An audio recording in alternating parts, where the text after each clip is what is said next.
नमस्कार दोस्तों, मैं अमरीश कुमार एक बार फिर से आपका स्वागत करता हूं आपका अपना YouTube channel seven ocean competitive math पर। तो आज हम लेकर आए हैं आपके लिए रेलगाड़ी का पार्ट 3 और समझते हैं इसमें पहला सवाल क्या है।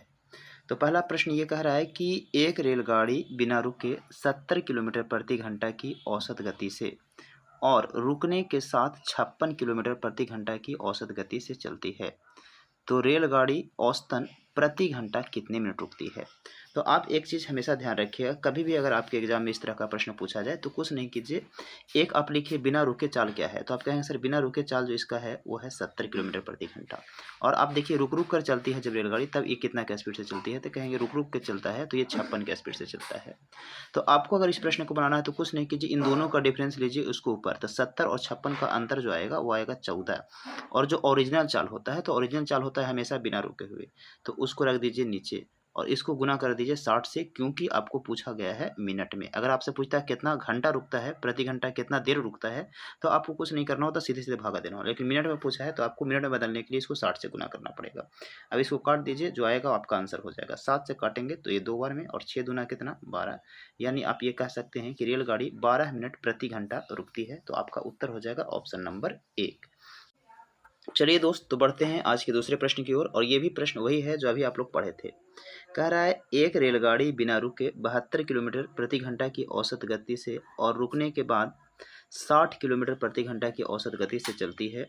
तो रेलगाड़ी औसतन प्रति घंटा कितने मिनट रुकती है। अभी हम लोग इस तरह का सेम सवाल किए थे, पिछला सवाल नंबर 1 जो था। तो देखिए आपको क्या बताया गया था कि जो ओरिजिनल चाल है बिना रुके उसको लिख दीजिए, और इसके बाद रुक रुक के जो चलता है उसको लिख दीजिए। अब अगर इस प्रश्न का उत्तर निकालना है तो दोनों के अंतर को ऊपर रखेंगे, तो 72 और 60 का अंतर हो जाएगा 12, और जो आपका ओरिजिनल चाल होगा यानी बिना रुके हुए चाल होगा उसको रखेंगे नीचे। और नहीं समझ में आता है तो जो बड़ा होगा इन दोनों में उसको रख दीजिएगा नीचे, और गुना कर लीजिएगा 60 से। ये सवाल अक्सर आपको एग्जाम में मिल जाएगा देखने के लिए। तो 12 से काटेंगे 6 बार में कटेगा, और 6 से काटेंगे 10 बार में, यानी आप ये कह सकते हैं कि ये रेलगाड़ी जो है 10 मिनट प्रति घंटा रुकता है। यानी आपका उत्तर हो जाएगा फिर से एक बार ऑप्शन नंबर ए। चलिए, और अगला प्रश्न बहुत ही इंपॉर्टेंट प्रश्न है जो आपके एग्जाम में बार बार पूछा जाता है। तो सवाल क्या कह रहा है। कह रहा है एक रेलगाड़ी एक बिजली के खंभे को 5 सेकेंड में पार कर जाती है तथा एक 600 मीटर लंबे पुल को 35 सेकेंड में पार कर जाती है। तो आपसे पूछ रहा है कि रेलगाड़ी की चाल क्या है। तो आप पढ़े हैं कि चाल बराबर होता है दूरी बटा समय, लेकिन सबसे पहले समझिएगा कि अगर इस एग्जाम में इस तरह का प्रश्न आएगा तो करेंगे क्या। तो पहले बेसिक समझते हैं, उसके बाद हम डायरेक्ट सवाल को सोल्व करेंगे। तो आप कुछ नहीं कीजिए, देखिए सवाल क्या कह रहा है कि एक रेलगाड़ी है और ये एक खंभे को जो पार करती है तो कितना समय लेता है, तो 5 सेकेंड। और अगर यही रेलगाड़ी 600 मीटर लंबे पुल को पार करता है तो ये जो समय लेता है वो कितना समय लेता है, तो 35 सेकेंड। तो आप जरा सोचिए कि जब रेलगाड़ी खंभा को पार करता है तो कितना दूरी तय करता है, अपने लंबाई के बराबर। और रेलगाड़ी जब किसी वस्तु को पार करता है तो कितना दूरी तय करता है, तो अपना लंबाई भी और जिस वस्तु को पार करता है उसका भी, तो दोनों जुड़ जाता है। तो आप सोचिए कि यदि रेलगाड़ी अपने आप को यहाँ 5 सेकंड में पार करता होगा तो यहाँ भी अपने आप को 5 सेकंड में पार करता है। तो यहाँ अगर समय ये 5 ले रहा है तो यहाँ 35 क्यों ले रहा है, क्योंकि यहाँ 600 मीटर ज़्यादा दूरी तय कर रहा है। तो अगर इसको आपको शॉर्टकट में बनाना तो कुछ नहीं कीजिए, ये 600 मीटर ज़्यादा दूरी तय कर रहा है, इसकी वजह से इसको कितना ज़्यादा समय लग रहा है, तो कहेंगे सर 35 यहाँ सेकंड लग रहा है, यहाँ 5 सेकंड लग रहा है, यानी यहाँ जो समय ले रहा है वो 30 सेकंड ज़्यादा ले रहा है। तो 600 मीटर दूरी 30 सेकंड में तय कर रहा है। तो आपका चाल क्या होगा, तो चाल बराबर दूरी बटा समय। अब इन दोनों को काट दीजिए, 3 से काटेंगे तो आपका उत्तर हो जाएगा 20 मीटर पर सेकंड। लेकिन आपको जो पूछा गया है वो किस में पूछा गया है, किलोमीटर प्रति घंटा में। तो अगर इसको किलोमीटर में बदलना है तो आप गुना कर दीजिए 18 बटा कितना से 5 से, और काटिएगा तो 5 चौका 20 और 18 चौका 72, यानी आपका जो स्पीड आएगा वो हो जाएगा 72 किलोमीटर प्रति घंटा। तो आप कह सकते हैं कि इस प्रश्न का उत्तर जो है ऑप्शन नंबर सी है। लेकिन अगर कभी भी इस प्रश्न को आपको डायरेक्ट शॉर्टकट बनाना है तो आप कुछ नहीं कीजिए, देखिए जितना लंबा जो प्लेटफॉर्म है उस प्लेटफॉर्म की लंबाई को ऊपर लिख दीजिए और समय के अंतर को नीचे रख दीजिए और इससे डिवाइड कर दीजिए। तो समय का अंतर कितना है, 30 सेकंड, डायरेक्ट आपका उत्तर आ जाएगा। अब 3 से काटेंगे तो 20, यानी कि 20 मीटर पर सेकंड। अगर किलोमीटर में कहेगा तो 18 बटा 5 से गुना कर देंगे, यानी आपका उत्तर हो जाएगा 5 से काटेंगे 4, 18 चौका कितना 72, यानी फिर से आप कह सकते हैं ऑप्शन नंबर सी। चलिए दोस्त, तो बढ़ते हैं आज के चौथे प्रश्न की ओर।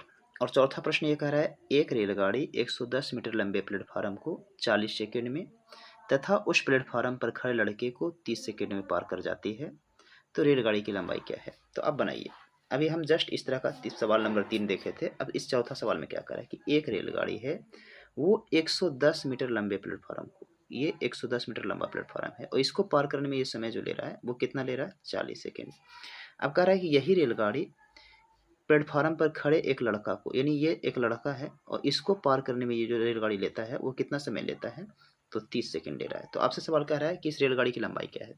तो कभी भी लंबाई पूछे तो सबसे पहले आपको दो चीज़ होना चाहिए, लंबाई यानी कि दूरी, और दूरी बराबर होता है चाल गुने समय। तो आप देखिए समय तो आपको दोनों जगह है, यहाँ भी है यहाँ भी है, लेकिन सबसे पहले आपको चाहिए चाल। तो आप क्या पिछला प्रश्न में क्या देखे थे कि अगर चाल निकालना है तो बस ये देखेंगे कि रेलगाड़ी कितना ज़्यादा दूरी तय कर रहा है। देखिए यहाँ भी अपने आप को पार कर रहा है, यहाँ भी अपने आप को पार कर रहा है। तो ये जो 110 मीटर ज़्यादा तय कर रहा है, इसी की वजह से तो यहाँ 10 सेकंड ज़्यादा ले रहा है। तो चाल बराबर क्या होता है, दूरी बटा समय, यानी 110 ज़्यादा चलता है जिसकी वजह से इसको 10 सेकंड लग रहा है। तो स्पीड जो आपका हो जाएगा वो कितना हो जाएगा, तो 11 मीटर पर सेकेंड। अगर आपसे इसमें प्रश्न में पूछा जाता है कि रेलगाड़ी की स्पीड बताइए, तो आप कह देते हैं कि उत्तर हो जाता है 11 मीटर पर सेकेंड। लेकिन आपसे कह रहा है चाल बताइए, तो चाल बराबर होता है दूरी गुने समय, सॉरी दूरी बताइए, तो दूरी बराबर होता है चाल गुने समय। तो चाल गुने समय, तो देखिए क्या करें कि ये रेलगाड़ी 11 के स्पीड से एक व्यक्ति को पार करता है, 30 सेकंड लेता है। तो कितना दूरी तय करता होगा, बस दूरी बराबर निकाल दीजिए चाल गुने समय। तो चाल है 11 और समय लिया है कितना, 30, और दोनों को गुना करिएगा तो 11 ये हो जाएगा 33, यानी कि 330 मीटर। तो आप कह सकते हैं कि इस रेलगाड़ी की लंबाई जो होगी वो 330 मीटर होगी, यानी आपका उत्तर हो जाएगा ऑप्शन नंबर डी। चलिए दोस्त, तो बढ़ते हैं आज के हम अगले प्रश्न की ओर। कह रहा है एक रेलगाड़ी समान चाल से चलती हुई 162 मीटर लंबे प्लेटफार्म को 18 सेकंड में तथा एक अन्य 120 मीटर लंबे प्लेटफार्म को 15 सेकंड में पार कर जाती है। यहाँ पर प्लेटफार्म छूट गया है, याद रखिए 120 मीटर लंबे प्लेटफार्म को 15 सेकंड में पार कर जाती है। तो रेलगाड़ी की चाल कितनी होगी। तो आप कुछ नहीं कीजिए, सवाल वही है, बस थोड़ा सा इसमें चेंज किया गया है। कह रहा है एक रेलगाड़ी जो है, एक रेलगाड़ी समान चाल से चलते हुए 162 मीटर लंबे प्लेटफार्म को, यानी यहाँ पर प्लेटफार्म की लंबाई जो है वो दिया हुआ है 162, और इसको पार करने में 18 सेकंड लेता है। और यहाँ पर कह रहा है यही रेलगाड़ी जो है 120 मीटर लंबे प्लेटफार्म को पार करती है, तो कितना समय लेती है, तो 15। तो आप ये सोचिए कि रेलगाड़ी यहाँ भी अपने आप को पार करती है, यहाँ भी अपने आप को पार करती है। तो ये जो 18 सेकंड ले रहा है, ये 15 सेकंड ले रहा है, तो यहाँ पर 3 सेकंड ज़्यादा क्यों लिया, क्योंकि यहाँ का जो डिस्टेंस देख रहे होंगे, डिस्टेंस वो यहाँ से डिस्टेंस से ज़्यादा है, कितना, 42 मीटर। तो ये जो 42 मीटर ये ज़्यादा तय कर रहा है, इसी की वजह से तो इसको ज़्यादा लग रहा है 3 सेकंड। तो बस 42 और बटा कर दीजिए 3, तो ये आपका आ जाएगा चाल, और चाल बराबर आ जाएगा कितना, 14 मीटर पर सेकेंड। लेकिन आप जो चाल देख रहे होंगे इसमें क्या है, किलोमीटर प्रति घंटा में, तो इसको बदल दीजिए किलोमीटर प्रति घंटा में, तो 14 और गुना करना पड़ेगा 18 बटा कितना, 5 से। तो गुना कीजिएगा 18 से, तो 18 चौका 72 के 2, और 18 एकम 18 और 7 हो जाएगा 25, और इसको काट दीजिए 5 से।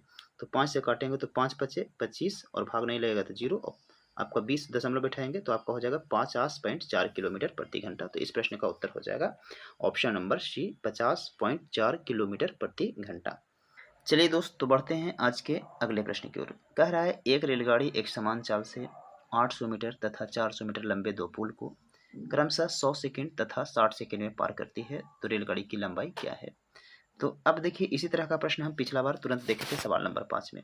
तो हम एक टाइप के दो प्रश्न इसलिए कर रहे हैं क्योंकि ये इंपॉर्टेंट प्रश्न है जो हर बार एग्जाम में आपका पूछा जाता है। तो एक सवाल से अगर क्लियर नहीं होता है तो आप दूसरा सवाल भी देख लीजिए, उसके बाद भी अगर क्लियर नहीं होती है तो आप क्या करिएगा कि 2 बार 3 बार इस वीडियो को देख लीजिएगा। कह रहा है एक रेलगाड़ी एक समान चाल से 800 मीटर लंबे प्लेटफॉर्म को, तो आप लिखिए एक रेलगाड़ी 800 मीटर लंबे प्लेटफॉर्म को पार करने में जो समय ले रही है वो कितना ले रही है, तो 100 सेकेंड। और कह रहा है यही रेलगाड़ी 400 मीटर लंबे प्लेटफॉर्म को ये जो पार करता है, इसको पार करने में कितना समय ले रहा है, तो 60 सेकेंड। तो आपसे सब कह रहा है कि रेलगाड़ी की लंबाई, तो लंबाई से पहले आप निकालिए चाल क्या है। तो चाल अभी क्या पैसे पढ़े थे कि इस तरह के प्रश्न में चाल कैसे निकालेंगे। तो देखिए रेलगाड़ी यहाँ भी अपने आप को पार कर रहा है, यहाँ भी अपने आप को पार कर रहा है। यहाँ दूरी तय कर रहा है 400 मीटर, यहाँ दूरी तय कर रहा है 800 मीटर। अब यहाँ 100 सेकंड लिया है, यहाँ 60 सेकंड लिया है। तो यहाँ पर समय कम इसलिए लिया है क्योंकि यहाँ दूरी कम तय किया है, यहाँ पर ज़्यादा इसलिए लिया है क्योंकि दूरी ज़्यादा तय किया है। तो कितना ज़्यादा दूरी तय किया है, तो कहेंगे सर 400 मीटर, क्योंकि ये 800 तय किया है, ये 400, तो ये 400 मीटर ज़्यादा तय किया है। और समय कितना ज़्यादा लिया यहाँ से, तो कहेंगे 40 सेकंड। तो 400 मीटर दूरी 40 सेकंड में तय करता है, तो इसका चाल क्या हो जाएगा, तो आप कहेंगे कि 10 मीटर पर सेकंड हो जाएगा। तो आपसे तो चाल पूछा ही नहीं, आपसे कह रहा है कि बताइए इस रेलगाड़ी की लंबाई क्या है। तो आप कहीं भी गुना कर लीजिए 10 मीटर प्रति सेकंड, इससे गुना कर लीजिए या इससे गुना कर लीजिए। तो अगर हम मान लेते हैं कि 10 मीटर प्रति सेकंड की चाल से चलते हुए रेलगाड़ी एक 400 मीटर लंबे प्लेटफॉर्म को 60 सेकंड में पार करता है, तो कितना दूरी तय करेगा, तो दूरी बराबर होगा चाल गुने समय। तो ये 60 समय सेकंड लिया है और यहाँ 10 के स्पीड से चल रहा है, तो टोटल डिस्टेंस जो हो जाएगा वो 100 मीटर हो जाएगा। और आप क्या पढ़े थे कि अगर कोई रेलगाड़ी किसी पुल को पार करती है तो अपना दूरी भी तय करता है, प्लेटफार्म की दूरी भी तय करता है या पुल की दूरी भी तय करता है। तो 600 मीटर में से 400 मीटर तो पुल है, तो रेलगाड़ी कितना रहा होगा? तो कहेंगे कि रेलगाड़ी जो रहा होगा वो 200 मीटर रहा होगा। तो इस प्रश्न का उत्तर हो जाएगा 200 मीटर, यानी आप कह सकते हैं ऑप्शन नंबर ए। तो चलिए आज हम इस वीडियो को यहीं तक रखते हैं और फिर मिलते हैं हम आपसे अगले वीडियो में कल। तब तक के लिए जय हिंद।